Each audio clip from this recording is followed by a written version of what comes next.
The World Economic Forum has released a new report that puts the stark display on tough job ahead of Nigeria's next president. Based on responses from 1,200 private sector risk managers, public policy makers, academics, and industry leaders across the world, WEF 2023 report highlights terrorist attack, debt crisis, cost of living, severe commodity supply crisis, rapid or sustained inflation, unemployment, livelihood crisis, and as the most immediate risk facing Nigeria's economy. Well, the report advised companies to focus on not just navigating near-term concerns, but also on developing strategies that will position them well for longer-term and structural change. WEF said globally, the coming years will present tough trade-offs for government facing competing concerns for society, the environment and security. I introduced him earlier. He is the director for Center for the Promotion of Private Enterprise, Dr. Muda Yusuf. Thank you so much for joining us, Dr. Muda Yusuf. Happy New Year to you. Thank you, Tulu, and Happy New Year to you and all our viewers. Thank you so much. What the World Economic Forum is saying is like what we've always been talking about when you highlight some of the major issues raised by them when you look at debt, security, and all of that. Or is there anything new here? But I wanted to ask, this is coming again from the World Economic Forum. How worried are you? Earlier, the IMF had come up, the World Bank has also come up. Now it's WEF. So what do you think? How worried are you about all of these submissions? Well, all the issues raised by the World Economic Forum, just as you said, are not new. And for many investors operating in this environment, many of them have factored most of these variables into their business models. That is why at least many of them are still standing up till today. And my prognosis is that 2023 cannot be worse than 2022. For one, we are having a transition, and we are likely to see a shift in some of the policy-related problems. Because some of the risks identified by World Economic Forum, which many of us already know, are factors you can regard as exogenous factors. That is factors over which we don't have much control. But we have endogenous factors. I'm talking now within the context of the management of the economy. These are factors that are within our own control, especially around policy. And for corporate organizations and for investors, of course, they also have the responsibility of, crafting their business model, their business strategy in line with prevailing situations, which many of them have been doing anyway. Because if they were not resilient, this economy will have gone under. As at third quarter, we still posted a positive GDP growth of 2.25, in spite of all the headwinds that businesses faced. So we must commend our investors. We must appreciate our informal sector, our SMEs, for surviving all these challenges. Some of them from macroeconomic front, some of them from policymakers, some of them from regulators, from tax authorities and all of that. So we must commend that resilience, and that is where the resilience of the economy is. So many of these businesses are still standing, not because of what government has done, but in spite of what the government is doing. In terms of the vulnerabilities, which we can also regard as the risks that were highlighted by the World Economic Forum, of course, we are on ground, and we probably are even in a better position, to appreciate and identify these risks a lot more. And we can categorize these vulnerabilities into a number of segments. We have the macroeconomic vulnerabilities, which relates to the inflationary pressure. Of course, that was very profound in 2022. We expect that it will ease as we progress in 2023. There are also vulnerabilities around the foreign exchange markets. That also had a very profound effect on businesses. By the time we have a shift in the policy focus, possibly from a new administration, the foreign exchange variable may likely to be mitigated if you have, if you take steps to correct the current distortions in the foreign exchange market. So up until June, this problem may persist because I don't see any major change in the foreign exchange policy, but there could be an improvement from inflows from oil production, in the light of what the government is doing to address the challenges of oil output, and in the light of the likely possibility that oil price will also remain high, So from that point of view, we may see an improvement in the foreign exchange environment. Of course, we have the vulnerability around the high interest rates. That is a major issue because the CBN has been very deliberate in its approach to ensure that in tackling inflation, a monetary policy tightening will have to be sustained. But whether that is achieving the outcomes or not is a completely different matter. But the high interest rate regime is likely to continue in the year.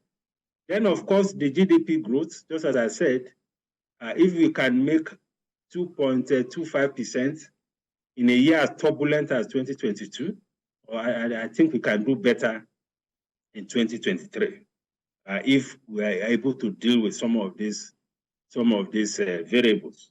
Then we have fiscal vulnerabilities. These are risk of vulnerabilities coming from the fiscal side. And this relates to things like the high debt levels. This administration is going to leave behind an unfortunate legacy of very high debt burden. By the time we are closing the year, our debt situation is likely to have risen to around 80 trillion, if not more. So that is not going to be easy to manage, but it's not beyond redemption. If we do the right things, if we adopt the right policies, and put in place the right regulatory environment. So the debt situation is, of course, a major concern, and related to that is the high debt service burden, because we are almost at a threshold where interest payment is almost wiping out our entire revenue. And what that is telling us is that our entire budget is almost now being funded by deficits, which again is not a very good story to tell about our fiscal operation. So it has a lot to do with our debt sustainability. Again, with the right kind of reforms and policy adjustments, we could see a moderation in that.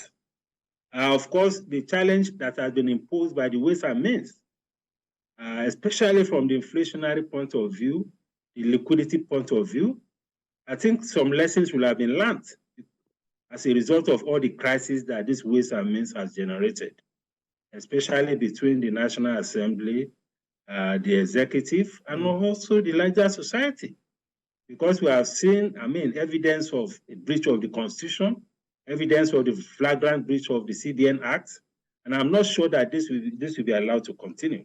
Because that was also a major source of distortion to the economy. While we are busy fighting inflation, increasing interest rates, the CBN was busy pumping money into the system, which is the exact opposite of what it claims to be doing. Then we have issues of insecurity. Again, we hope that that situation will improve so that the real sector, particularly the agricultural sector, will also find its bearing. Also related to that is the issue of climate change, flooding, desertification, and all of that. Then we have the issues of the investment climate itself. It is one thing to fix the macroeconomic environment. It's another thing for the businesses to have an environment that is conducive for them to operate. So far, we have seen more rhetoric than action. And what we have seen is that in the bid by the regulatory agencies of government to raise revenue and meet revenue targets, they have been putting a whole lot of pressure on investors in the economy, whether they're SMEs, whether they're micro enterprises, whether they are big companies. That pressure is enormous. And the pressure is even more on the few people that are in the tax net, which again is something that we need to worry about. But the investment climate issues are very critical, issues of the ports, issues of infrastructure, transportation, high energy costs, policy inconsistency. All those issues are very serious investment climate issues. So Now, these are Digi, the allow vulnerabilities. me to These are the interject risks. while you continue your submission, still along the same line. But the projection or the advice now is that companies need to start planning not for short term, but for long term to be able to navigate this risk and, of course, structural challenges. So what are you thinking along that line? That means there's still a possibility to wade through all of these challenges, or what will be on the board for whoever becomes the CEO, because they are worried that there's a tough job ahead of whoever becomes president. Yeah, there are tough jobs ahead, both for whoever becomes president and whoever is also an investor in this economy. Because this business, of course, this program is a business program. So those who are investors will have to also look at their strategy and be more flexible in their business models, so that as things develop, they can adjust their business models so that they can remain afloat. But my consolation is that any business that has managed to survive 2022 is most likely to survive and even do better in 2023. That is my expectation. And as to what the new administration should do, and these are things, again, we have spoken about now and again, it's about the courage to institute the right kind of reforms. There's a lot of rhetoric about reforms, but very little action has been taken, because we have seen a dominance of political economy. And when you have a dominance of political economy, the political will to take some tough decisions will be extremely very, very difficult. So we need an administration that will push back on political economy and allow the economy to be run on more sustainable principles, policies, and regulations. That is very key. And again, it is important that we don't expect that the presidential or whoever emerges as president should be an economist or should be a technocrat. Certainly not. But leadership is essentially a management responsibility. How do you harness the resources that you have? Human resources, in a way that you have a very good team to manage the economy, and you listen to the team. Because even under the current administration, we have had some very nice teams put together. You had the Presidential Advisory Council, you have the Presidential Committee on the Economy, you have a very sound economic advisor. But there's no evidence that the inputs from these committees and advisors are feeding into the policy process. So that has to change. If you have a economic management team of very reliable people, we should give them some authority to influence policy. You should not have a situation where technocrats will write reports and politicians will just run over and just set aside those reports. Those things don't help the economy. So the capacity to bring together a good team with minimum influence of political economy, I think that will help. Because one thing we have in this economy is that, or in this country, we have very brilliant people across all sectors who can provide fantastic ideas on how we can fix all of these challenges. So if we're able to harness those intellectual inputs and those empirical inputs from the stakeholders, that will help. But we take a president who is open-minded, who is not influenced by patronage or wanting to please political associates and loyalists for that to happen. Then we have to prioritize oil and gas sector reform. Some of these reforms will come with some pains. Subsidy and just removal. as they say, yes, you cannot make omelets without breaking egg. Subsidy removal is one of it. Subsidy removal has to do with the downstream sector of the economy. Yes. We need to deal with that. And it's not just about the revenue that we are saving. It's also about the investment that we will attract to that sector. That's even more important. So when you talk about subsidy, people are just thinking about the amount of revenue that will be saved. That is all right. The corruption that is taking place, that is all right. We take that away. But more importantly, is to attract investors into that sector so that that sector can become a lot more robust, can contribute a lot more to the economy, can strengthen the value chain in the oil and gas sector, and can also boost our exports.